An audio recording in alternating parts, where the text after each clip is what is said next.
hacer la ceremonia de admisión como académico correspondiente en Madrid de don Andrés Amorós.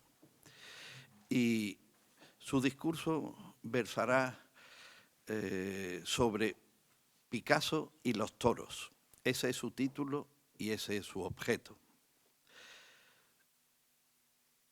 Difícilmente haya actualmente en el panorama español una personalidad que tenga tantas virtudes para poder hablar de Picasso y al tiempo hablar de los toros.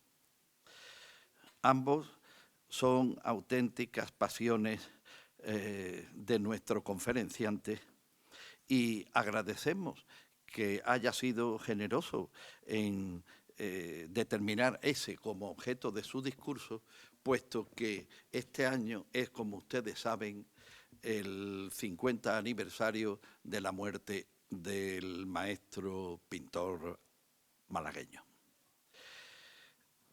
Solicito a las firmantes, aunque falta doña Charo Camacho por otras obligaciones, a las firmantes del escrito solicitando o proponiendo a don Andrés como nuevo académico de esta corporación, vayan al despacho de dirección para recogerle. Y tengan cuidado con los pies de la cámara porque se pueden caer, por favor.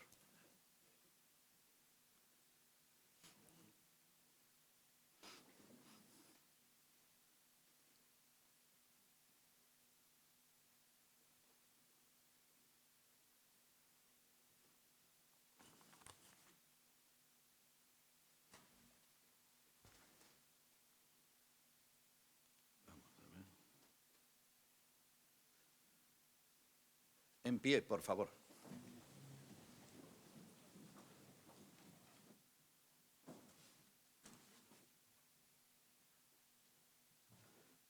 Pueden tomar asiento.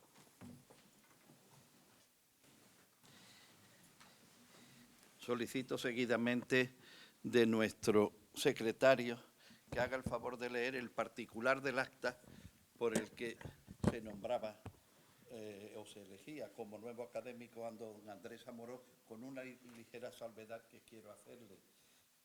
La fecha es, como verán ustedes, muy anterior a la de hoy, pero es que, claro, todavía estamos desatascando, y yo creo que como todos, las consecuencias de la pandemia. De ahí el tiempo entre su elección y esta toma de posesión. Puede leer. Buenas tardes. José Infante Martos, como académico secretario de la Real Academia de Bellas Artes de San Telmo, certifico que las actas de la Junta General Extraordinaria celebrada en el Salón de Actos del Palacio de la Aduana, Museo de Málaga, el martes, día 10 de diciembre de 2019, bajo la presidencia de don José Manuel Cabral Luna, se presentó a votación para el nombramiento como académico correspondiente en Madrid de don Andrés Amorós Guardiola, que presentan las académicas numerarias doña María Pepa Lara, doña Rosario Camacho Martínez y doña Marion Reder Gadú, y que realizada la oportuna votación, el candidato fue elegido por mayoría de votos y 2 abstenciones, lo que como secretario firmo y rubrico hoy, día 1 de marzo de 2023. Pues muchas gracias, señor secretario. Y seguidamente invito al nuevo académico a subir al estrado para imponerle, por favor.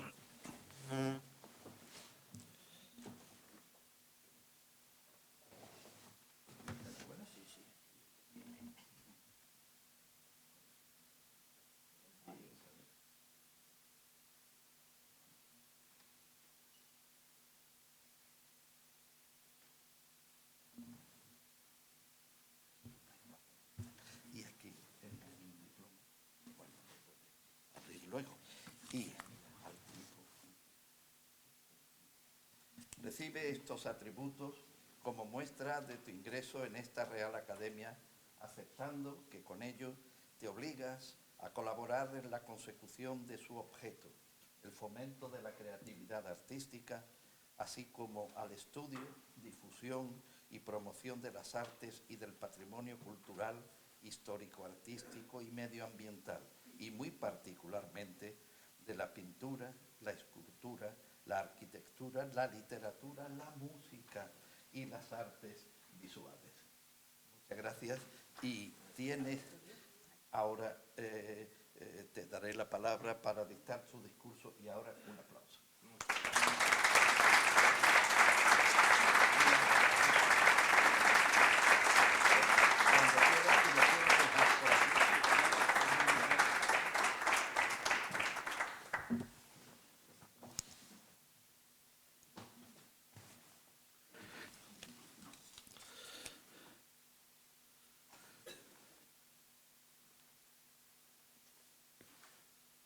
Excelentísimo señor presidente de la Real Academia de Bellas Artes de San Telmo de Málaga, señores académicos, señoras y señores, queridos amigos.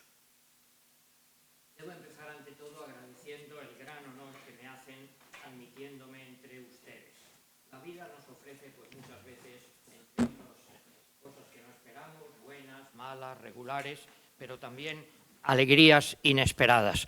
Para mí ha sido una especial gratitud, una especial emoción este reconocimiento. Quiero agradecérselo especialmente a doña María Josefa Lara García, sin duda influida por mi amistad con su hermano, compañero en la Universidad Complutense, y también a las señoras académicas que me propusieron, doña Rosario Camacho y doña Marion Reder. Para cualquier aficionado a la poesía, pues Málaga es, sin duda, antes de nada, la ciudad del paraíso, como la definió Vicente Aleixandre. Decía: siempre te ven mis ojos, ciudad de mis días marinos, colgada del imponente monte, apenas detenida en tu vertical caída a las ondas azules. No tengo yo la fortuna de vivir junto a ese mar, pero sí me considero mediterráneo. Mis raíces están en esas ondas azules, por donde nos llegaron la filosofía, la poesía, el derecho, la arquitectura, el arte clásico, la razón, la armonía. Por eso entendí bien que a este mar se acogiera en sus últimos años un poeta vallisoletano como don Jorge Guillén. Conservo bastantes cartas suyas con su letra amplia y clara. Me escribía, por ejemplo, el 15 de mayo de 1980, lo fechaba en Málaga, Paseo Marítimo 29D. Me decía: eso es lo que yo busco, el hombre equilibrado, lo opuesto a la genialidad enfermiza o extravagante. Le agradezco las menciones que usted hace de este poeta de Valladolid, ahora casi malagueño. Fíjense qué bonito. Ahora casi malagueño se sentía don Jorge Guillén y modestamente nos sentimos muchos más. Yo no conocí personalmente a otros grandes poetas malagueños como Moreno Villa, Alto Laguirre, Emilio Prados, pero sí me hablaba de ellos un íntimo amigo, José Luis Cano, que fue el alma de la revista Ínsula. Y me contaba, por ejemplo, que la luna de miel de Salvador Dalí y Gala, con un fulgurante flechazo, invitados por José María Hinojosa, alquiló Dalí un chalet en Torremolinos y en la terraza soleada, el 18 de mayo de 1930, recibió a Emilio Prados y algunos jóvenes poetas, incluido mi amigo José Luis Cano, que lo recordaba así: las pupilas de Gala fulguraban intensamente como si quisiesen quemar a todo el que tocaban. Vestía por todo vestido una ligera faldita roja. Los senos, muy morenos y puntiagudos, lucíalos al sol con una perfecta naturalidad. Y aquellos jóvenes poetas malagueños, claro, lo que más les impresionó pues es esa vestimenta de Gala. Desde la distancia soñaba José Luis Cano con la belleza del otoño en Málaga y escribió: suave otoño va amaneciendo, trémula aflora la ciudad, que a la fresca para la sangre entumecida de soñar, y nuestra piel abre sus labios al don fresquísimo del mar. La tarde tibia para el sueño, la noche dulce para amar. Antes de volver definitivamente a Málaga, no ocultaba su nostalgia tremenda, inmensa, mi amigo y gran poeta Manolo Alcántara. Yo coincidía con él en Radio Nacional de España, en unos programas que hablábamos de toros y de poesía durante la feria de San Isidro, y permítame que le recuerde la anécdota que cada noche la ginebra, sabiamente degustada, le ayudaba a Manolo Alcántara a realizar con brillantez su tarea. Y cuando ya nos íbamos a ir, un poco ya avanzada la noche, le decía él a su mujer, para no irnos a la cama sin beber nada, como los animales. No se iba así, desde luego. La memoria del corazón me ha traído el recuerdo de estos muy queridos amigos malagueños, pero debo centrarme en mi tema de hoy. La pandemia impidió que leyera mi discurso previsto sobre realidad y ensueño en Pérez Galdós. Cumplo ahora este honroso deber en el cincuentenario de Pablo Picasso, hablando de un malagueño universal como modestísima colaboración a las tareas, a los actos que organiza esta Real Academia. Quiero recordar algunos de los vínculos grandes que le unieron toda su vida a Picasso con el mundo del toro. Pero permítanme antes de nada que les diga dos palabras sobre la tauromaquia. La tauromaquia puede ser vista desde muchas perspectivas. Para Antonio Machado se trata de un sacrificio en holocausto a un dios desconocido. Señala Ortega y Gasset que los toros ha sido durante generaciones y generaciones lo que ha hecho más felices a mayor número de españoles. Federico García Lorca la sitúa dentro de la cultura popular española de la muerte. Según Álvarez de Miranda, los toros era un rito sagrado que luego da lugar a un juego popular y acaba siendo un espectáculo profano. Para Tierno Galván se trata de un acontecimiento nacional. La fiesta de los toros es además en sí misma un arte. Perdonen la pedantería, encaja perfectamente en la definición escolástica del arte. Lo que dice Santo Tomás de Aquino, lo que visto agrada, por supuesto. Se basa en una técnica, expresa la personalidad singular de un artista. Necesita un público, pero busca la belleza. Eso es lo que buscamos. Y Salvador de Madariaga, un español también europeo, universal, ve la fiesta de los toros como una síntesis de todas las artes. Participa de casi todas. Es una pintura de una belleza impar, pero además es una obra maestra del arte escultórico. Son decisivos elementos del ballet, porque es una síntesis de color y movimiento. Y añade Madariaga, y no cabe imaginar una corrida de toros sin música, por supuesto. Seamos o no aficionados, nadie discutirá que es un espectáculo plásticamente deslumbrante. Don Manuel Machado evoca así los colores de una corrida de toros. Palidece el sol y terminada la fiesta de oro y rojo, a la mirada queda solo un eco de amarillo seco y sangre cuajada. Por eso, por supuesto, la fiesta de los toros ha impresionado a muchísimos pintores de todos los países, no solo españoles, de todas las tendencias, no solo realistas. Por ejemplo, el gran impresionista Manet, cuando vuelve a París, después de su viaje a España, le escribe a Baudelaire: la corrida de toros es uno de los más bellos, más curiosos y más terribles espectáculos que se pueden ver. Claro, la belleza también puede ser terrible. La fiesta de los toros, les decía, es un tema artístico no solo español, no solo local, es un tema mundial. Han tratado el tema taurino pintores como Van Gogh, Chagall, Magritte, Max Ernst, Francis Bacon. Y, por supuesto, aunque hay muchas pinturas realistas dentro de esta línea, también han tratado el tema taurino pintores de todas las tendencias estéticas. Les digo rápidamente, ha habido pintura taurina surrealista, Salvador Dalí, Joan Miró, Óscar Domínguez, José Caballero; expresionistas, Benjamín Palencia, Antonio Saura, Barjola; artistas abstractos como Tapies, Millares, Guinovart; en el collage, el equipo Crónica; en lo naif, Maripepa Estrada, Fernando Botero, etc. Ahora bien, al hablar de la pintura taurina es evidente, hay que hablar de dos grandes colosos de la pintura española y universal, que son Goya y Picasso. Y para hablar de Picasso, perdónenme, voy a intentar seguir saltando mucho, por supuesto, pero un poquito el orden cronológico. Para empezar, ¿cuál es el origen de la afición taurina de Picasso? El niño Pablo Picasso iba a los toros con su padre, que era aficionado, en Málaga y en La Coruña. El primer torero que él recordaba haber visto era José Sánchez del Campo, cara ancha, al que ha inmortalizado Antonio Machado, si recuerdan, ese hombre del casino provinciano que vio a Carancha recibir un día, etc. Para llevarlo a los toros, al niño Pablo, su tío le exigía que antes fuera a misa y a comulgar. Y recordándolo pasado el tiempo, comentaba el pintor: 20 veces hubiera ido yo a comulgar para ir a los toros. La que es probablemente su primera obra conocida, antes de los 10 años, retrata ya a un picador.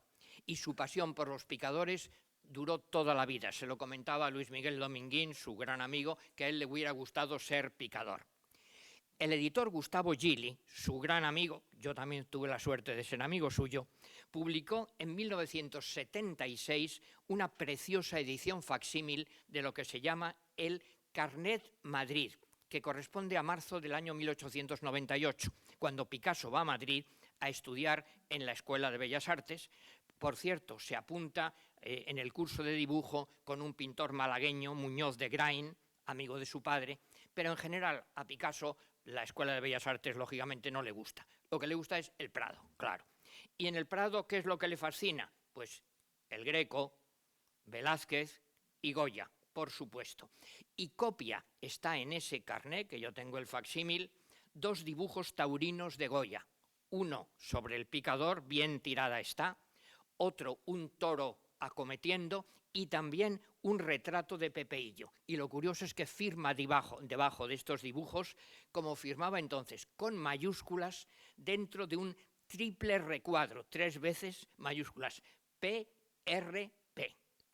Comenta Javier de Salas, que ha hecho la edición: desde su extrema juventud, Picasso puso intenso interés, ven cómo lo dice discretamente, académicamente, puso intenso interés en los toros y en las mujeres, 2 de las pasiones de su vida. Por supuesto, su primer grabado, eso lo saben, al agua fuerte, también retrata a un picador, el zurdo. Y cuenta la tradición que el joven Picasso tuvo que ponerle ese título, porque todavía no se había advertido de la inversión que se produce en la plancha del grabado. Lo primero que vendió en París por 100 francos fueron 3 escenas taurinas. A comienzo del siglo XX, en Barcelona ya se inspira en Goya y en Manet, dibuja la plaza de toros del Torín, que era tan importante en Barcelona, cuando hoy se niega tan estúpidamente la afición taurina catalana. Poco después también empieza ya a asociar algo fundamental para él, que es la muerte del torero y la crucifixión. Picasso es ya un joven aficionado y el tema taurino va a ser constante en toda su biografía, en todas las técnicas artísticas, en todos los estilos: pintura, dibujo, grabado, escultura, cerámica. Por ejemplo, una cosa curiosa, hay alusiones taurinas también en lo que parece menos adecuado, en la etapa cubista. Les recuerdo un cuadro, Nature Morte Español, donde aparece una botella de Ojén, un sobre también con una carta dirigida a Barcelona y la revista de toros catalana Sol Sombra. En el año 1917 viaja Picasso a Madrid y a Barcelona con la compañía de ballet rusos de Diaghilev y Nijinsky, que entonces era una sensación universal, porque había pasado ya la moda, digamos, del ballet blanco en puntas de Giselle, y en cambio traían una fuerza, una violencia, una pasión los ballets rusos. De hecho, el rey Alfonso XIII los invitó y estaba feliz de asistir a eso.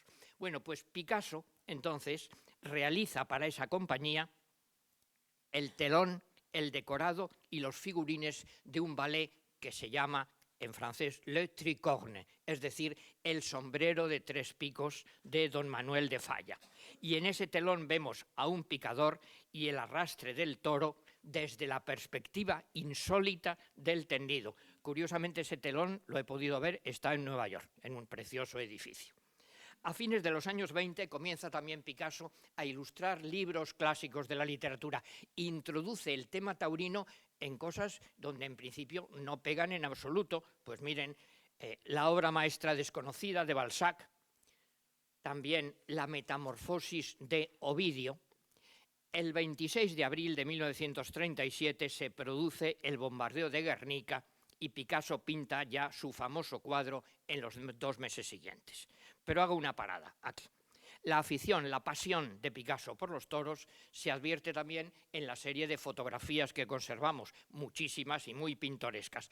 A Picasso le encantaba vestirse de torero o de picador, con la chaquetilla, con el castoreño, y lo hacía para ir a un baile de disfraces, o como juego, o para posar para un fotógrafo. Y también vestía de torero a su hijo Pablo, a su mujer Marie-Thérèse, y la pinta con el traje de luces. Le divierte también que le fotografíen haciendo de toro, embistiendo al capote de su amigo Luis Miguel Dominguín.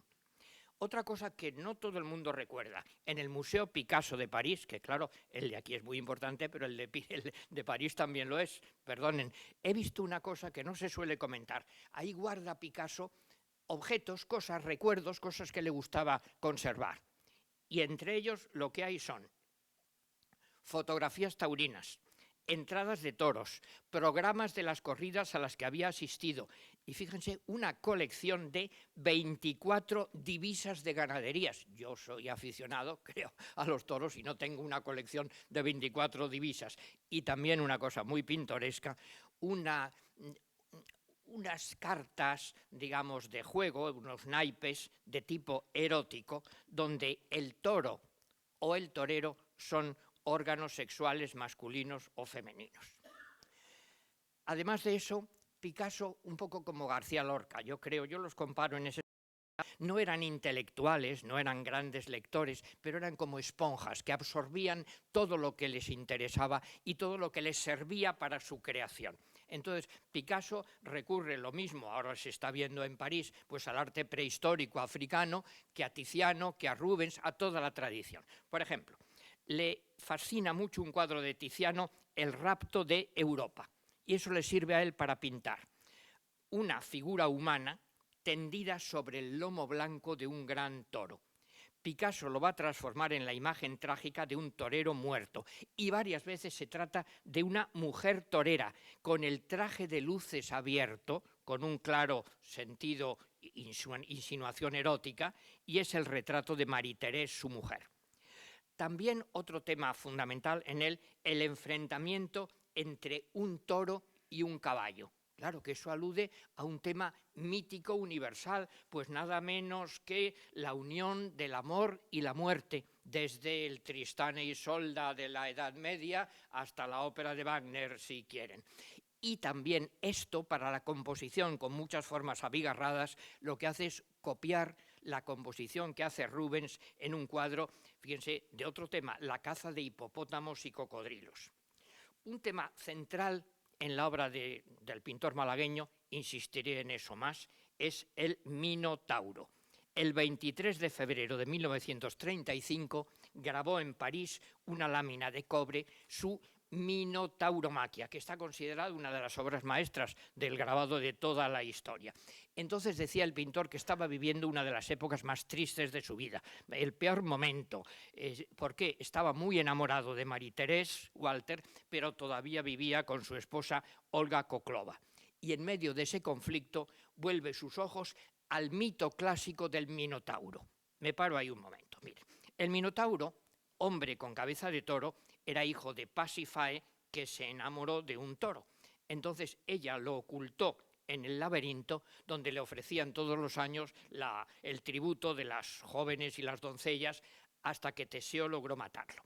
Por definición, el Minotauro es un ser dual, híbrido, mitad hombre, mitad toro, una mezcla de inteligencia y salvajismo, de razón y pasión, de bondad y maldad, de Dios y bestia. Además, un ser maldito, condenado al sacrificio, pero con el privilegio de ver más que nadie, de ver mejor, como un pintor, claro, en la oscuridad del laberinto. Picasso se identificaba absolutamente. Esta escena supone una especie de autorretrato de Picasso. A lo largo de toda su vida, él se sentirá mitad hombre, mitad toro. Lo dice su gran amigo, el marchante Kahnweiler. El Minotauro de Picasso es Picasso mismo. Vemos la estampa un momento, fíjense. A la derecha está de la composición la gran cabeza del monstruo, de una testuz rizada. En el centro hay una mujer torera con los pechos desnudos que reposa sobre el lomo de un caballo. La cara es la de Marie-Thérèse, es el símbolo de la mujer atractiva por su sensualidad. Además, tiene el vientre ligeramente abombado y estaba entonces embarazada. A la izquierda, de perfil, rompe la oscuridad del laberinto una jovencita que lleva en la mano izquierda en alto una vela encendida. A la derecha, un ramo de flores. Simboliza el otro aspecto de la femineidad, la inocencia, la virtud, la luz. Y detrás de ella, un hombre semidesnudo, con barba, que está contemplando la escena desde una escalera. ¿Y quién es este? Pues se ha dicho, puede ser Jesucristo, pero puede ser el propio Picasso. Al fondo están dos mujeres jóvenes asomadas a una ventana, las dos otra vez con las caras de Marie-Thérèse y, por supuesto, que les voy a decir en Málaga, unas palomas, el gran símbolo de la paz que triunfa sobre las fuerzas del mal. Por lo tanto, Picasso será siempre el Minotauro, el hombre toro. Una variante de esto también será el centauro picador, que evoca también al caballero del siglo de oro español a caballo con su negra capa. En ese mismo año, 1935, Picasso escribe también poemas de tipo surrealista, sin puntuación, difíciles de entender, donde también se incluye el tema taurino. Les leo un fragmento. Aquí está ya el torero, sangrando su alegría entre los pliegues de la capa y recortando estrellas con tijeras de rosas, sacudiendo su cuerpo la arena del reloj en el cuadrado que descarga en la plaza el arco iris. ¿Ven? Una escena hermosa, simbólica, misteriosa. Además, la minotauromaquia es un clarísimo antecedente del Guernica. No voy a alargarme hablando de todos los simbolismos del Guernica, pero el simbolismo taurino es evidente. Lo dice Juan Larrea, otro de los grandes amigos de Picasso. Picasso se está identificando en el Guernica con el toro, que es un animal noble, pero que involuntariamente causa dolor, sobre todo al caballo blanco, que es el símbolo de la mujer a la que él ama. Una y otra vez Picasso, a lo largo de toda su carrera, dibujará cabezas de toros con largos cuernos. ¿Se inspira en qué? En los toros de Nosos, en Greta, en los de toros de Costitx, de la cultura balear, de la Edad de Bronce. Lo ve siempre como un animal sagrado, de simbolismo múltiple. El toro representa la fuerza vital, el amor, la luz del sol, la gran plaza del mundo. Y él dice que Picasso ve el mundo a través del ojo del toro. Recuerdo yo una conferencia magistral de un maestro de la historia del arte, don Enrique Lafuente Ferrari, hace muchos años, en lo que era entonces el Museo de Arte Contemporáneo, que yo asistí allí, y don Enrique lo que hizo simplemente es poner una serie larga de diapositivas, toros de Picasso. Y bueno, nos quedamos impresionados porque simplemente con el único tema de el toro se veía toda la evolución y todos los estilos sucesivos de Picasso. Es evidente, además, que lo que está haciendo Picasso es salir del mundo, digamos, realista, costumbrista.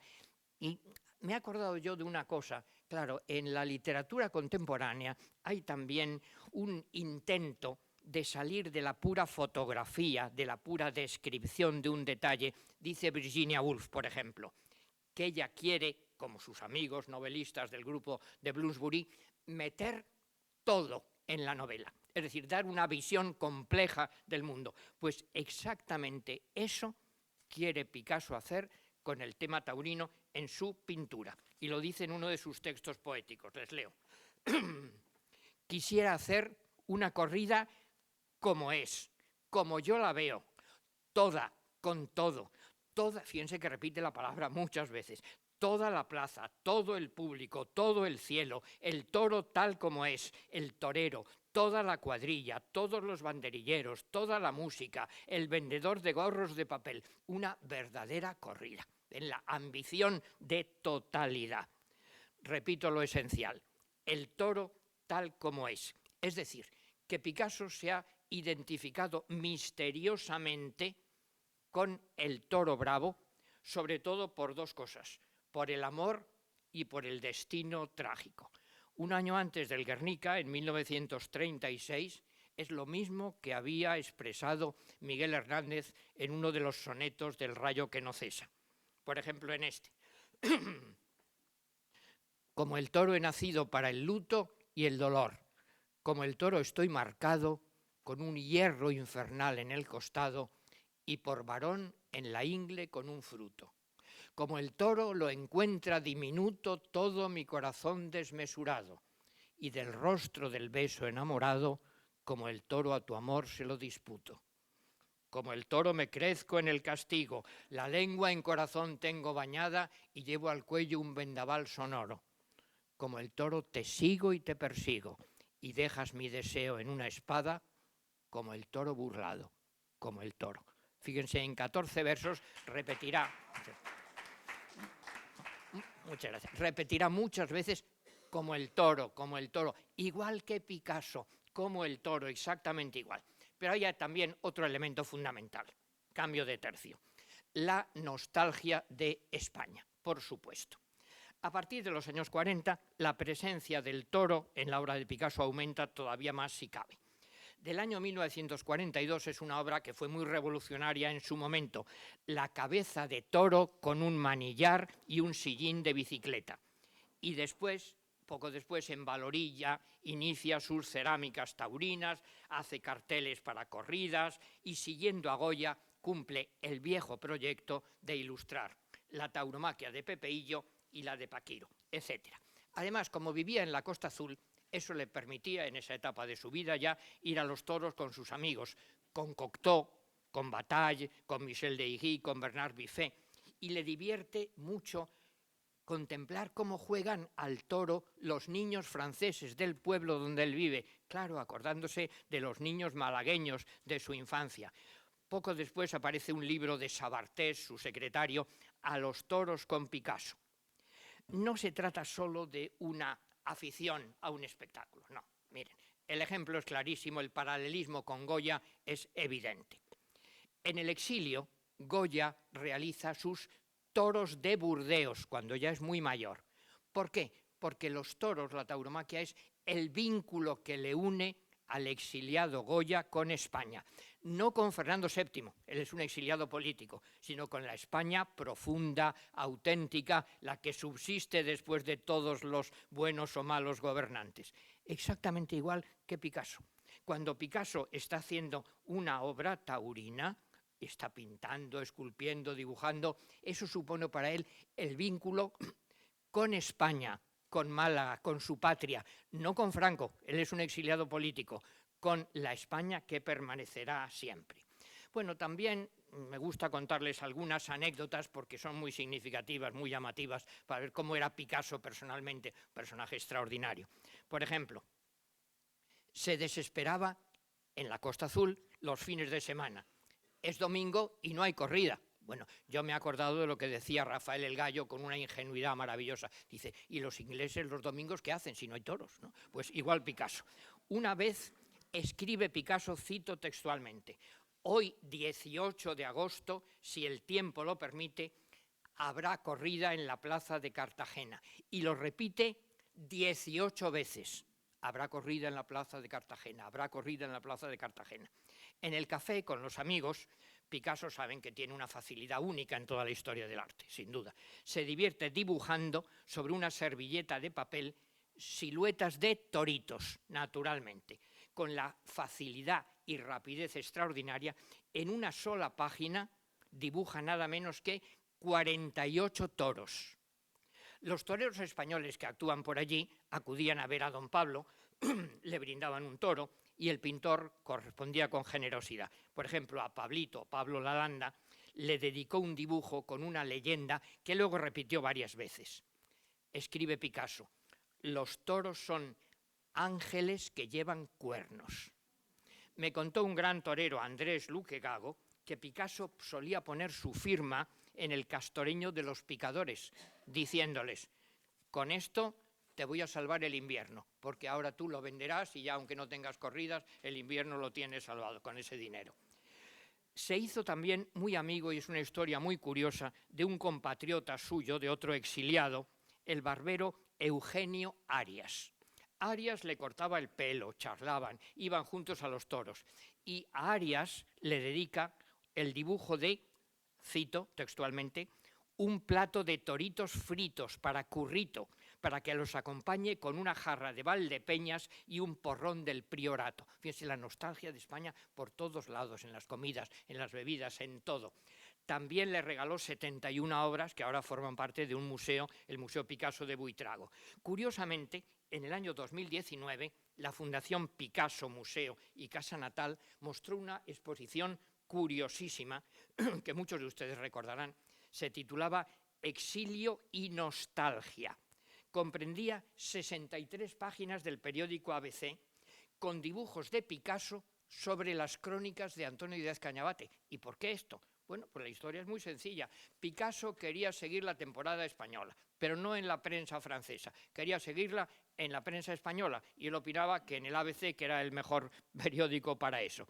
Entonces su amigo compraba el ABC, se lo mandaba al pintor y el pintor elegía las páginas taurinas y encima con rotuladores de colores pintaba toros, toreros, picadores y se las devolvían porque los dos compartían la misma afición.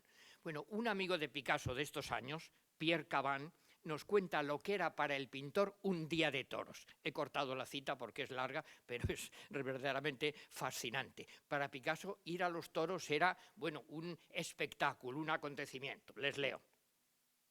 Allí va Picasso a empujones, entre la muchedumbre, riendo, abrazando a este, dirigiendo al otro una cuchufleta en catalán, garrapateando un dibujo en el papel que le tiende un brazo anónimo, ahogado, apretujado por el gentío que le llama a voces en el barullo alborotado de risas, de exclamaciones, de gritos, bajo un sol tórrido, en una jornada entera. Quien no haya visto una de esas jornadas de locura no puede imaginar qué hombre tan extraordinario era Picasso. Y lo corrobora una estudiosa, Hélène Parmelin, que ve a Picasso siempre, dice, en el ruedo. Cito: hay tantos toros de Picasso, toros en su vida, en su obra, en su cabeza, como para llenar por su cuenta 10.000 praderas de la Camargue, sin contar los minotauros. La corrida está en su mente, en su piel, en su pluma, en su pincel. A esto se añade otro dato biográfico, la amistad con Luis Miguel Dominguín, en la que me voy a detener un poquito. Casi 30 años después de su muerte, a Luis Miguel ahora lo recuerda pues mucha gente solo como un personaje de la prensa rosa, el padre de Miguel Bosé, o por la relación que tuvo con Ava Gardner. En realidad, Luis Miguel fue un gran torero de dinastía que rivalizó con Manolete, y rivalizó también con Antonio Ordóñez, su cuñado, lo que cuenta novelescamente Hemingway en El verano sangriento, y en Málaga tuvo lugar una de las tardes más inolvidables. Como torero, Luis Miguel seguía la línea clásica de Joselito, era un diestro largo, quería dominar todos los toros, todas las suertes y además con un carácter fuerte que no se dejaba ganar la pelea por nadie. Les recuerdo solo dos tardes históricas, muy brevemente.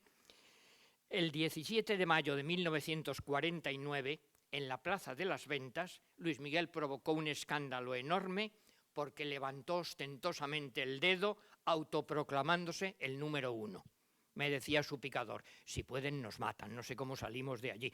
Así era Luis Miguel, pero así era también Picasso, por supuesto. Dijo don Gregorio Corrochano, el gran crítico entonces, es que en los toros, si quieren añado yo, y en arte, solo es humilde el que no puede ser otra cosa. Claro, Luis Miguel como Picasso querían ser el número 1, se sentían el número 1. El 1 de octubre de 1952, en la Plaza de Toros de Vistalegre, salió el sobrero y Luis Miguel no dejó que nadie se acercara a ese toro. Lo toreó con el capote, se subió al caballo, lo picó, vestido de torero, sin protección, puso banderillas, muleteó y lo mató. ¿Por qué esto? Que a la gente le sorprendió, porque estaba realizando su ideal de la lidia completa. Al día siguiente, recuerdo, el ABC sacó en la portada la foto de Luis Miguel picando desde el caballo y con letras muy grandes. Nunca visto hasta ahora. Como persona, Luis Miguel poseía una extraordinaria inteligencia, como Picasso, no era un hombre culto, como Picasso, y una enorme inquietud. Se casó con Lucía Bosé, tuvo amores con Ava Gardner, María Félix, Romy Schneider, tuvo amigos extraordinarios, Orson Welles, Salvador Dalí, Cocteau, Peter Birtel. Yo he tenido la fortuna de conocerlo porque mi padre era muy amigo suyo y luego escribí su biografía, el número 1, y también me contaba naturalmente cosas de Picasso. Siempre resumo diciendo que Luis Miguel era muy buen amigo de sus amigos, muy mal enemigo de sus enemigos y, por supuesto, el peor marido que cabe imaginar. En eso, pues, tampoco Picasso era un modelo, en esto me temo. Logró Luis Miguel dar a la tauromaquia una proyección absolutamente internacional. Bueno, parece ser que Luis Miguel y Picasso no se conocían y antes de conocerse personalmente, me refiero, había cierto resquemor entre los dos, entre otras cosas porque cada uno pensaba que el verdadero genio era él. Y según cuenta Jacques Durand, un estudioso, a Picasso además, que no era un técnico de la tauromaquia, no lo era, a Picasso le impresionaban más otro tipo de toreros. Él decía, bueno, es que este Luis Miguel es un torero para la Place Vendôme. O sea, se imaginaba así, un torero para la gente elegante, y a él le gustaban más los toreros fuertes, duros, tremendistas. Les presentó un amigo común, Jean Cocteau, y también contaron para su amistad, claro, con el hermano mayor de Luis Miguel, Dominguito, Domingo Dominguín, que tenía relación con mucha gente del Partido Comunista. Bueno, el encuentro, que es una escena teatral, permitan que se lo cuente, tuvo lugar en Arles, en el hotel. Luis Miguel iba a torear y llevan allí a Picasso para que lo conozca. Baja Luis Miguel las escaleras vestido de torero. Y entonces se acerca a la gente. Leo textualmente cómo lo cuenta Pepe, el hermano de Luis Miguel.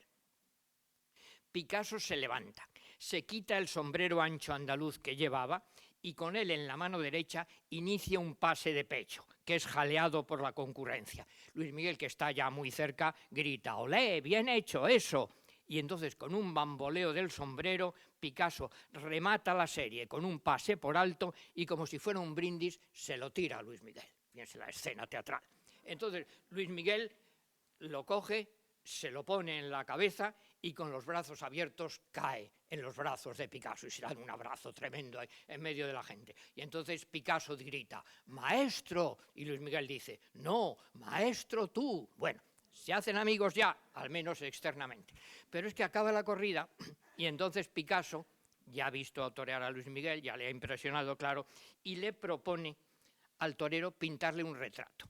Imagínense lo que es eso. Claro, yo pienso, es como si Leonardo da Vinci te dijera, ¿quieres que te pinte un retrato? Bueno, ¿cómo va a decirle que no? Nadie en el mundo, que yo sepa, se negaría a que Picasso le pintara un retrato. Entonces Luis Miguel, que era muy peculiar, dice, no, mira, Pablo, yo ahora, eso me lo contaba, ahora durante la temporada estoy muy ocupado porque, bueno, o sea, hay muchas corridas de toros, etcétera. Dice, bueno, cuando acabe la temporada, vienes aquí, te pasas unos días y te pinto el retrato. Y Luis Miguel le dice, no, mira, Pablo, para cuando acabe la temporada tengo ya preparada una cita con una persona que me interesa mucho más que tú. Evidentemente una señora, claro. Y entonces Picasso dice, este es de los míos. Claro, porque Picasso estaba siempre un poquito obsesionado que la gente se aproximara a él, se acercaba para sacar algo, para sacar una firma, un dibujo, lo que sea. Que alguien alegremente, sin más, dice, oye, si a mí tú no me importas, yo vengo, me interesa más ir con una señora. Bueno, ha contado Lucía Bosé que Picasso adoraba a Luis Miguel y que decía con frecuencia que le hubiera gustado ser Luis Miguel Dominguín. Y Luis Miguel lo admiraba enormemente como artista, claro, pero era amigo suyo y lo trataba como era Luis Miguel, con sus amigos, que yo también y mi mujer también lo hemos sufrido, gastándole bromas. Le llamaba Pablito y le decía, pero si tú de esto no entiendes nada, Pablito, tú déjame que yo te cuente los toros. Y entonces, claro, eso aumentaba el respeto de Picasso por su amigo, dado que era su amigo. Si no hubiera sido su amigo, imagínense cómo Picasso hubiera aceptado que alguien le dijera que no entendía nada de toros. En el año de la competencia con Antonio Ordóñez, Luis Miguel sufrió primero una cornada en Valencia y Picasso le llama por teléfono y le dice, ¿quieres que vaya a verte? Y dice, no te preocupes, nada, esto me pongo bien enseguida. Y entonces comenta Luis Miguel, es que Picasso sería feliz el día que le anunciaran mi retirada o mi muerte en la arena, porque Picasso lloraría y diría, ha cumplido su destino. Pero luego, al final del Verano Sangriento, concluye cuando Luis Miguel sufre una grave cornada en Bilbao. Y entonces, durante la recuperación, Picasso le invitó a su casa de la Costa Azul. Allí acudieron Luis Miguel, Lucía Bosé y sus hijos, Miguel, Lucía y Paola, llamada así por el pintor, su padrino. A Picasso le gustaba mucho, disfrutaba jugando con los chicos y le regaló varias obras suyas, La Chumbera, La Poupée, que es una muñeca, cuando la niña Paula le dijo que quería para su cumpleaños una muñeca, El Toro de las 4 orejas, porque Miguelito le dijo a Picasso que su padre le había cortado a un toro 4 orejas. Y Picasso le dijo, oye, pero si los toros no tienen 4 orejas. Y dice, ¿por qué no? Si en tus cuadros una señora tiene 4 ojos, ¿por qué un toro no va a tener 4 orejas? Para que se lo corte mi padre. En el año 61, Luis Miguel fue uno de los organizadores del homenaje a Picasso en su 80 aniversario. Y allí acudieron pues, mucha gente importante, Rafael Alberti y María Teresa León, me lo contó mi amiga también, mi querida amiga Nati Mistral, Aurora Bautista, Paco Raval, Alicia Alonso, etc. Y organizaron un festejo, un festival con unos becerros, 4, mataba 2 Domingo Ortega y 2 Luis Miguel. Pero las autoridades francesas habían autorizado un festival en una plaza improvisada, en Vallauris, pero sin sangre, es decir, que no podía haber ni picador ni muerte. Bueno, Picasso eso no le gustaba, claro, ¿y cómo se podía arreglar esto? Yo hablé con, era amigo mío, un picador de Luis Miguel, el Mozo, y me contaba, dice, bueno, yo es que estaba allí a caballo, los gendarmes me paraban el caballo, no querían que saliera, bueno, yo lo piqué, luego me le llevaron a la gendarmería y le salvó el secretario de Luis Miguel, don Servando, que yo también lo conocía. Pero, ¿qué pasaba con la muerte? ¿Matarían al toro o no lo matarían? Y parece ser que fue Dominguito, que era listísimo, el hermano mayor de Luis Miguel, el que se le ocurrió la solución. Picasso fue el presidente de la corrida y al final, en el momento de la muerte, pediría permiso el torero y entonces Picasso, como un emperador romano, bajó el dedo. Y claro, mataron a los toros. Y entonces, ¿quién se atrevía a meter en la cárcel a Picasso por haber hecho algo ilegal o por ponerle una multa? Así se solucionó. Durante años, el pintor y el torero mantuvieron una relación casi familiar. Para la reaparición de Luis Miguel, Picasso le diseñó un vestido de torear más liviano que los puristas no les gustaba. Me contaba Luis Miguel, dicen que parezco la Pantera Rosa, claro, se acuerdan de la película. Pero es que además fue una gran amistad, pero que acabaron distanciándose. ¿Por qué? Pues no se sabe con seguridad, hay muchas teorías. Hombre, lo más probable es que el divorcio del torero, que se separó de Lucía Bosé, molestó a Jacqueline, aunque Pablo tampoco era un modelo de fidelidad. Pero antes de eso colaboraron en varias cosas, les voy a comentar. Colaboraron en un libro, en una película y en un proyecto de Plaza de Toros. En un libro llamado Toros y Toreros. Apareció en el año 61, editado por su gran amigo Gustavo Gili, y tiene unos dibujos de Picasso y un texto de Luis Miguel. Luis Miguel en su texto lo que hace es relacionar el toreo pues, con la profundidad, él dice, de Castilla, la lucha a muerte es un juego en el país más familiar con la muerte del toro, y opina Luis Miguel sobre su amigo. Picasso es un torero en el fondo. Y recuerda una vez una conversación en la que Pablo le preguntó a Luis Miguel, oye, ¿y tú por qué toreas? Y Luis Miguel dice, pues yo le contesté, ¿y tú por qué pintas? Claro, y se acabó la historia. porque no podían hacer otra cosa, no sabían hacer otra cosa. Además de admirarlo, Luis Miguel sentía mucho afecto por su amigo, pero les decía que cuando Luis Miguel quería algo, quería a alguien, le gastaba unas bromas tremendas. Bueno, a casa llamaba y mi mujer, que lo conocía menos, pues al principio se horrorizaba, porque Luis Miguel llamaba y decía, ¿dónde está ese hijo de y ese de Andrés? Y mi mujer le contaba, el que eres eres tú. Bueno, eso era el cariño de Luis Miguel por sus amigos. Bueno, pues entonces le gastaba bromas a Picasso, también le decía, en relación con este libro, mira, si la gente lo compra será por lo que yo he escrito, porque esos monos que tú haces y son los de siempre, eso no le interesa ya a nadie. Y le gastaba la broma de que Picasso no pagaba nada, que todo en dinero, que todo lo pagaba con cheques, porque así decía la gente no cobraría, él se guardaría el cheque para conservar la firma. Después de eso, a Luis Miguel, que tenía una inquietud enorme, una inquietud por sacar la tauromaquia, digamos, del mundo tradicional, convencional, internacionalizarla. Fíjense que Luis Miguel intentó organizar corridas, por ejemplo, en Roma, en Moscú, y lo consiguió finalmente en Belgrado, en la Belgrado de Tito, y esas corridas las presidió mi padre. Bueno, pues un día a Luis Miguel se le ocurre una historia. ¿Cómo nos gustaría hoy poder ver a Leonardo da Vinci pintando la Gioconda o a Miguel Ángel pintando la Capilla Sistina? Y claro, tenemos aquí al lado a Picasso, que es parecido, que es de ese nivel. ¿Por qué no hacemos un documental donde se vea a Picasso pintando para que quede para siempre? Bueno, contactaron los Dominguín con un director francés que entonces se puso de moda, Henri-Georges Clouzot, que había triunfado con El salario del miedo y Las diabólicas, pero el problema mayor es que Picasso no quería que le vieran pintar, no quería aparecer él y por supuesto no quería en absoluto hablar para la cámara. Entonces, ¿cómo lo resolvieron? Pues con un ingenio, con una forma especial de tecnología que yo ni les sé contar, pues lo que se ve en la película, que se llama Le Mystère Picasso y que les recomiendo absolutamente, porque para mí es una obra excepcional de arte, se ve, digamos, pues no un lienzo, sino una pantalla traslúcida.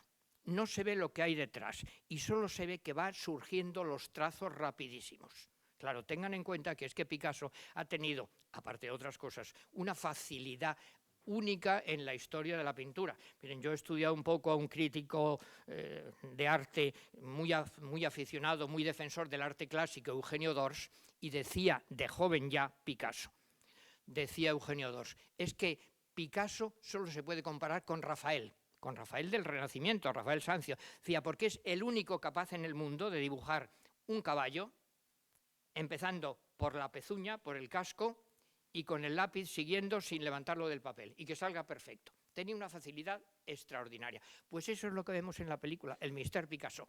Pero claro, es algo muy llamativo, porque empieza Picasso pintando una escena clásica, sencilla, lo que se llama de línea pura, bueno, que puede ser un toro, puede ser una plaza, puede ser un paisaje. Pero luego empieza a añadirle color. Y luego le pone unos puntos, y luego añade un fondo, y luego abre una ventana, y por esa ventana aparece un árbol, y luego, entonces Picasso es que está haciendo y deshaciendo cuadros, uno encima del otro, y que ya es una sensación casi angustiosa, porque van desapareciendo como la tela de Penélope, obras maestras que él hace una, otra. Yo me acuerdo que cuando vi esta película en el cine Palace en Madrid, con un público adulto, la gente ya gritaba como los niños en los títeres, ya basta, basta, déjalo. Claro, porque Picasso era así tan extraordinario. También colaboran los dos en una historia que es la de una plaza de toros. Y esto, bueno, quizás es una de las cosas un poquito más nuevas que puedo aportarles. Luis Miguel tenía la inquietud de que las plazas de toros no fueran solo la plaza tradicional, de estilo pues vagamente morisco, como quieran llamarlo. Bueno, entonces quería una plaza moderna, y se lo cuenta a Picasso. Moderna, pero a la vez que fuera como un anfiteatro romano, claro, que es lo que le gustaba a Picasso también muchísimo, Nimes, Arles, y están de acuerdo los dos y empiezan a trabajar en esto. Bueno, y llegan a una conclusión. ¿Cómo sería esa plaza moderna? Primero, tendría una parte subterránea, como la de México, por ejemplo, es decir, que una parte está por debajo del nivel de la calle y otra por encima. Y pensaron primero que en la parte subterránea sería un museo permanente de las obras taurinas de Picasso. Además de eso, tendría, fíjense, calefacción por losas radioactivas en los tendidos y, por supuesto, una cubierta móvil con una bóveda invertida de hormigón sujeta por unos enormes tirantes y adornada, porque claro, eso ¿cómo lo hacemos? Y a Picasso finalmente decidió una cosa, que es que lo adornaría con relieves como en la época clásica. Optaron por algo que se viera en la corona de la bóveda que se quitaba y se ponía, pues ahí habría grandes relieves cerámicos donde aparecerían sobre un fondo rojo en cada uno de ellos los más importantes toreros de la historia, empezando por Pepeillo. Fíjense lo que hubiera sido eso, una plaza de toros que desde lejos se viera una especie de historia de la tauromaquia. Con esas ideas, claro, tan claras, pero buscaron un arquitecto para que lo llevara a la práctica en el aspecto técnico y eligieron a un arquitecto catalán, Bonet y Castellano, discípulo de Le Corbusier, porque Picasso lo había conocido en la exposición de París del año 37. Cuando él pintaba el Guernica, Bonet estaba con Le Corbusier allí. Y los planos de este proyecto se conservan en el Colegio de Arquitectos de Cataluña. Cada una de sus páginas está firmada por los tres, por Bonet y con letra más grande por Luis Miguel y por Picasso. ¿Dónde se pondría esa plaza? Pues coincidían los dos amigos y también el arquitecto discípulo de Le Corbusier, una plaza no en medio de una ciudad, sino digamos muy al aire libre, muy en las afueras. En las afueras de entonces, claro, se plantearon varios sitios en Madrid, lo que era entonces el barrio del Pilar, la Cuesta de las Perdices, y finalmente decidieron que sería en la Feria del Campo, en la Casa de Campo. Bueno, claro, había que conseguir los permisos para esto. Y entonces Luis Miguel pues, fue a ver a Franco, que era su amigo. Era su amigo porque me contaba Luis Miguel, claro, que es que Franco apreciaba muchísimo que Luis Miguel le contaba los chistes que se hacían contra Franco, cosa que nadie se atrevía a contarle al generalísimo. Bueno, entonces Luis Miguel le cuenta eso y le dice una cosa, le dice algo muy sencillo, que es que tenía que volver Picasso a España, pero luego les comento esto, no volvió Picasso. Entonces, el proyecto se quedó ahí.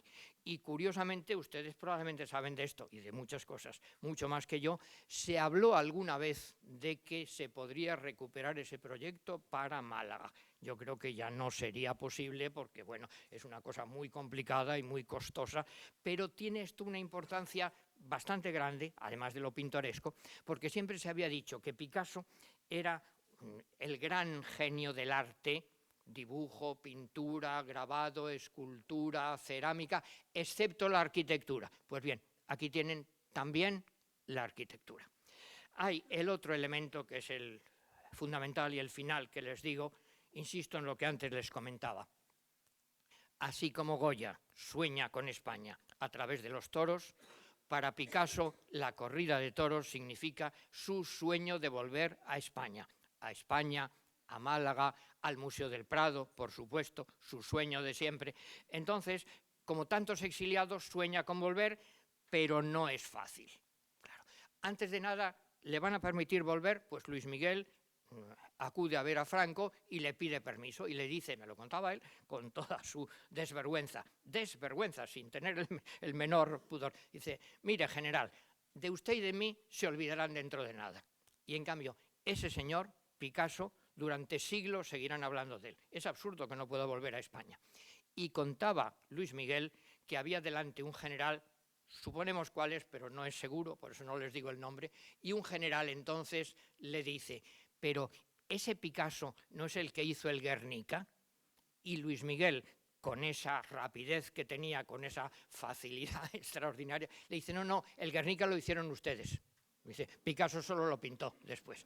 Bueno, ¿qué pasó? Pues que Franco le dijo, yo no te puedo dar un pasaporte para Picasso, pero lo que sí puedo hacer es una cosa que es dar instrucciones, dar la orden, el que venga a España y cruce la frontera con Luis Miguel Dominguín podrá pasar libremente. Luis Miguel se lo dijo a Picasso y Picasso pues no se atrevió a volver.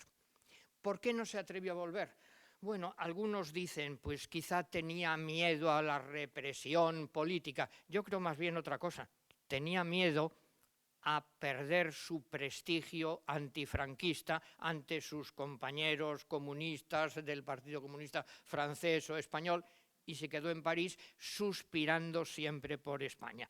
Sea por lo que fuere, Picasso murió en el exilio. No llegó a cumplir ese sueño imposible de volver a España, a la Málaga de su infancia, al Prado de su juventud.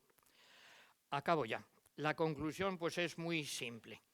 Para Picasso, la tauromaquia no es un simple tema artístico, uno de los cientos, miles de temas que trató en toda su obra. Él dibujó, pintó, grabó, esculpió, hizo cerámicas. Tampoco es únicamente un espectáculo, ni siquiera un rito, una tradición, una cultura. Es todo eso y más.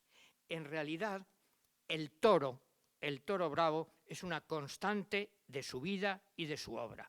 Es un símbolo plural que siempre le acompañó desde su infancia malagueña, pasando por la búsqueda de las tendencias estéticas de vanguardia hasta el exilio final. Y también el toro es una de las claves que explica mejor algunos de sus más hondos secretos.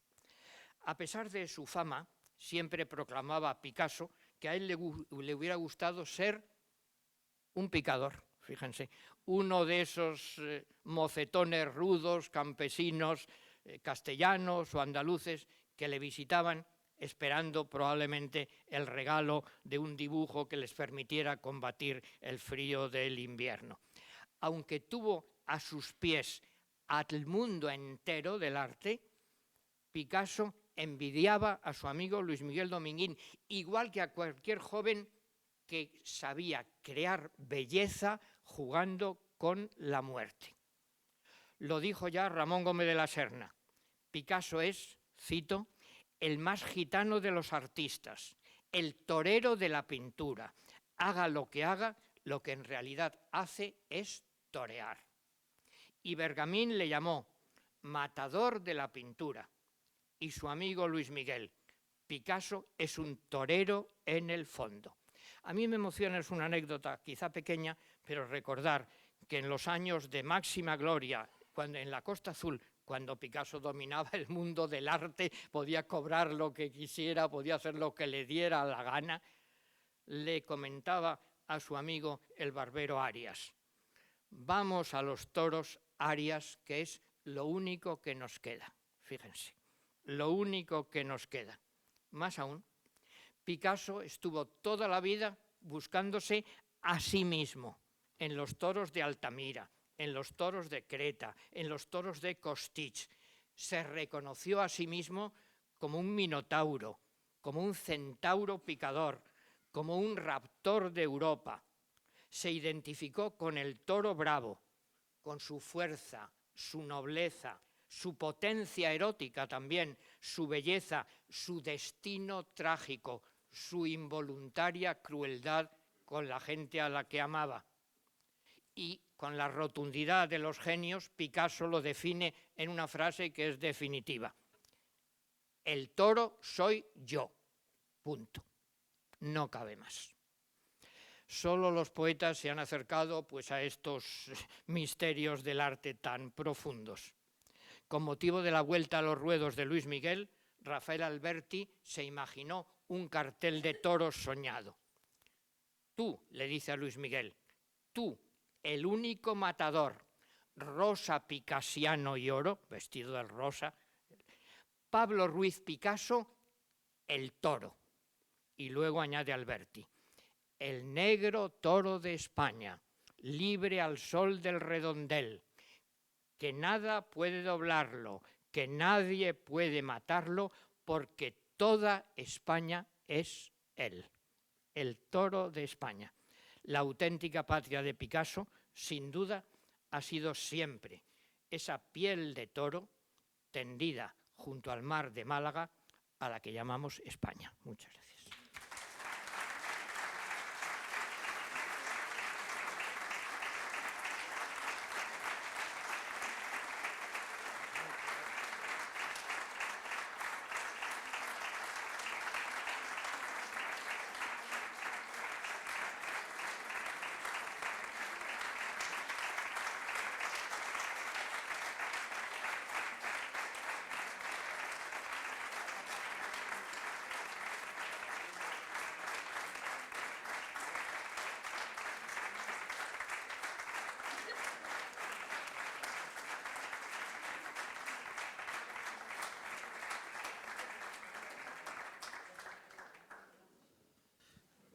No. El acto no ha terminado. Ustedes pueden irse, pero el acto no ha terminado, ¿eh? Doña Maripepa Lara tiene la palabra para dar la bienvenida, las palabras de bienvenida al nuevo académico.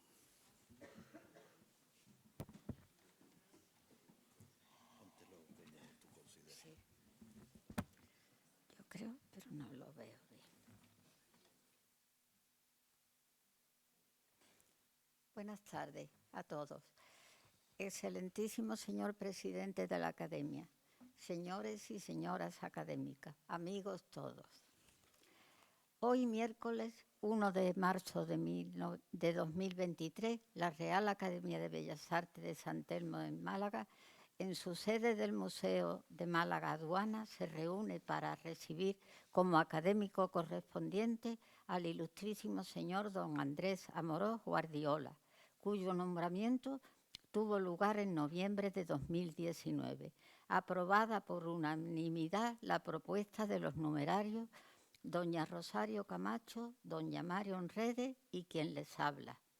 Fue aplazada su toma de posesión, como es lógico, por la pandemia, y hoy nos encontramos aquí reunidos para celebrar dicho acto. Me corresponde a mí, por expreso deseo del nuevo académico, su presentación y recibimiento en esta academia, así como glosar los méritos que concurren en su persona, los cuales le hacen acreedor de su ingreso en esta ilustre corporación malagueña. Antes de enumerar someramente el amplio currículum de Andrés Amorós, quiero destacar que el nuevo académico es ampliamente conocido en nuestra ciudad, aparte de lazos familiares, por su colaboración con diferentes instituciones culturales en las que ha impartido conferencias de distintas temáticas.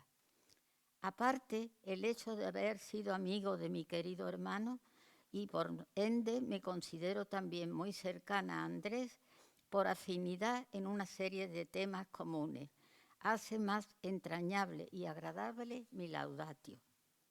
Para conocer su trayectoria tendríamos que pormenorizar, cosa imposible en el tiempo que disponemos, o al menos resumir su extenso y brillante currículum, sus méritos profesionales, sus publicaciones, su presencia activa en seminarios, jornadas y congresos, sus puestos de responsabilidad en distintas instituciones académicas y lúdicas, como puede ser la tauromaquia.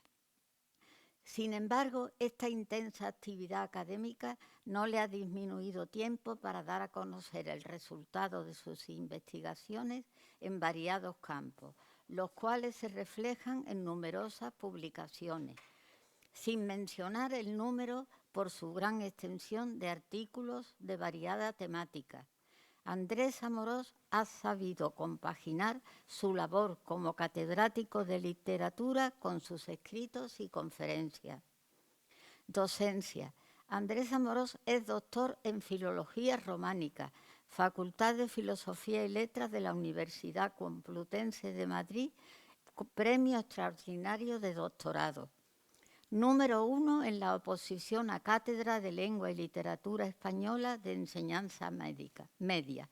Catedrático en el Instituto Emperatriz María de Austria de Madrid, los años 1967 al 74. Profesor agregado por oposición de Literatura Española de la Facultad de Filología de la Universidad Complutense de Madrid en el año 1979. Catedrático de Literatura Española en la Facultad de Filología en la Universidad Complutense de Madrid en 1983. Otras actividades. Director cultural de la Fundación Juan March de Madrid los años de 1974 a 1980.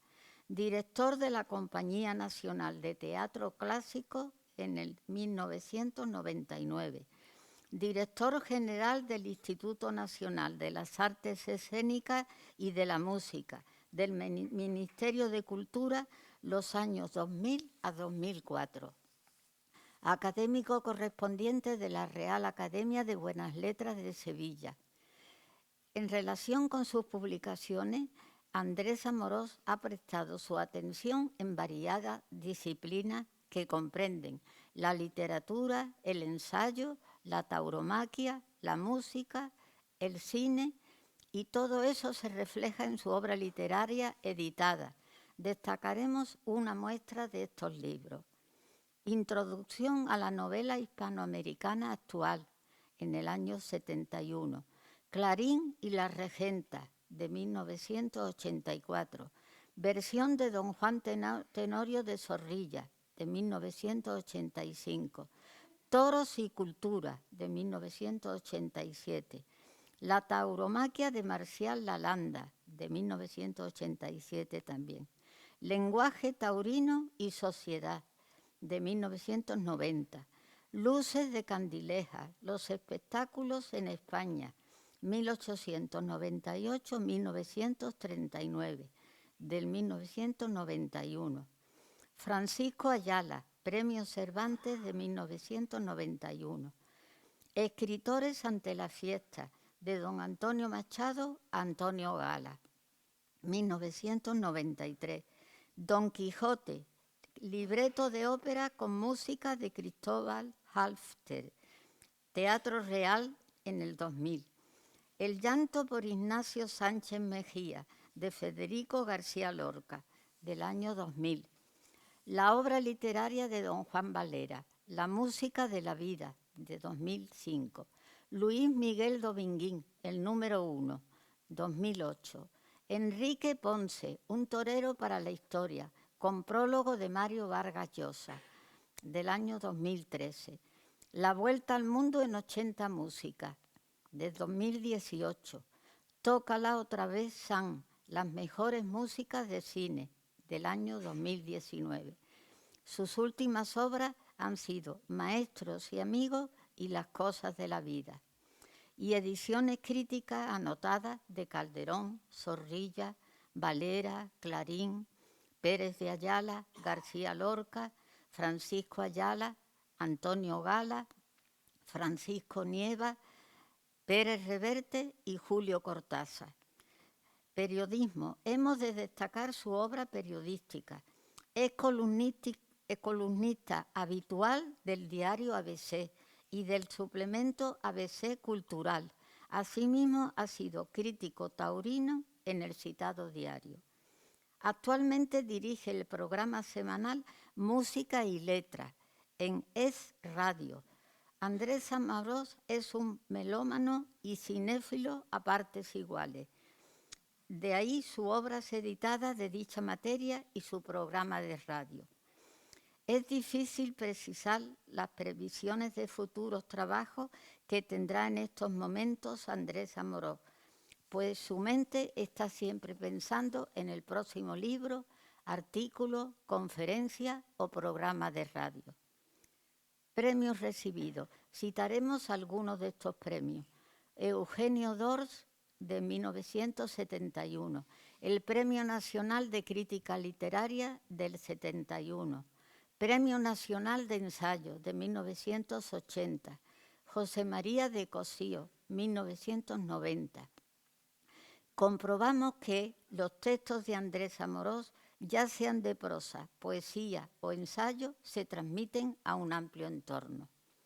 Para terminar, quiero deciros que, para mí, ha sido un privilegio dar a conocer la trayectoria personal y profesional del ilustrísimo académico señor don Andrés Amorós, ayudando a difundir sus méritos, que acreditan su ingreso como académico correspondiente en la Real Academia de Bellas Artes de San Telmo. Esta, consciente de sus capacidades, lo ha acogido entre sus miembros, esperando que su entusiasmo y buen hacer nos aporten mucho, y nosotros con la seguridad de que su incorporación será una valiosa ayuda para todos. Al darle públicamente la bienvenida, manifestamos también nuestra satisfacción personal. Querido Andrés, sé bienvenido y enhorabuena.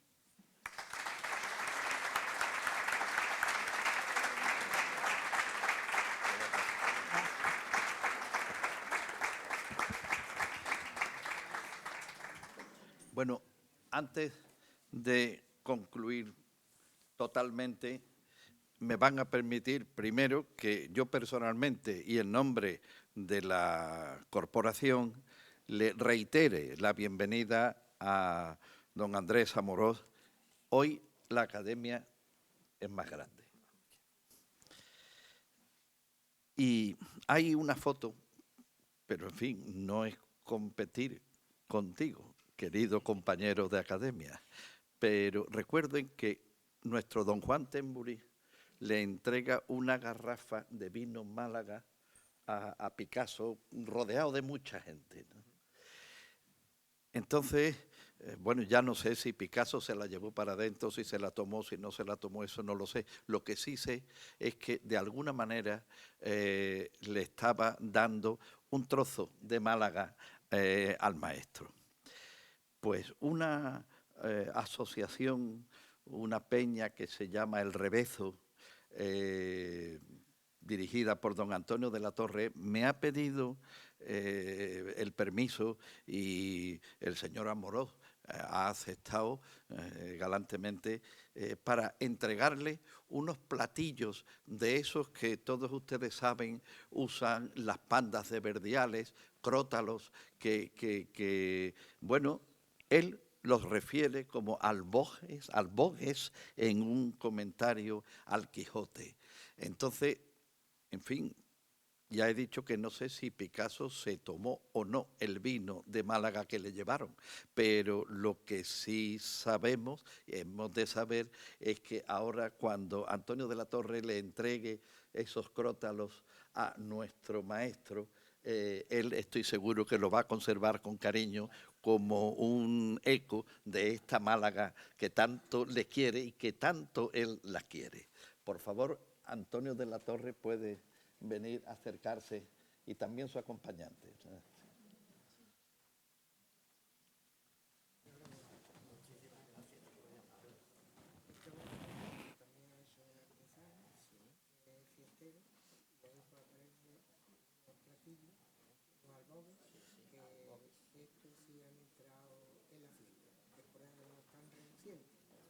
Si me lo permite, en el capítulo 67 del Quijote proviene una descripción rotunda de lo que son los obras, pero no viene escrito. Bueno, ese. Francis, de la panda del puerto de la Torre, le parece bien, como hay en Pues, por lo menos la demostración de uno, ¿no? ya le he dicho que muy brevemente, pero que todos lo escuchen. Vamos a...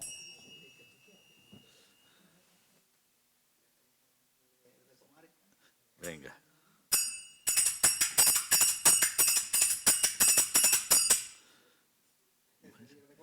Muy bien.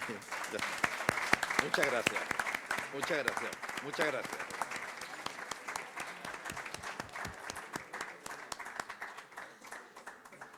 Muchas gracias, señores. Bueno, y tras este fin musical, y antes de levantar la sesión, no quiero olvidar la colaboración que para este acto hemos tenido de la Fundación Casa Natal, que nos ha ayudado a recopilar las imágenes que, en fin, hemos ido viendo y, bueno, no quería desde luego dejar de... Y a Antonio del Pozo, que ha intentado seguirte lo mejor posible. Espero que lo haya hecho bien. A todos ustedes, muchísimas gracias por asistir y creo que hemos vivido un momento, bueno, si no, sin ponernos rimbombantes, verdaderamente históricos. Y desde luego hemos aprendido muchísimo. Y quizá ahora ya miremos la fiesta desde otra óptica. Muchas gracias y hasta otro día. Se levanta la sesión.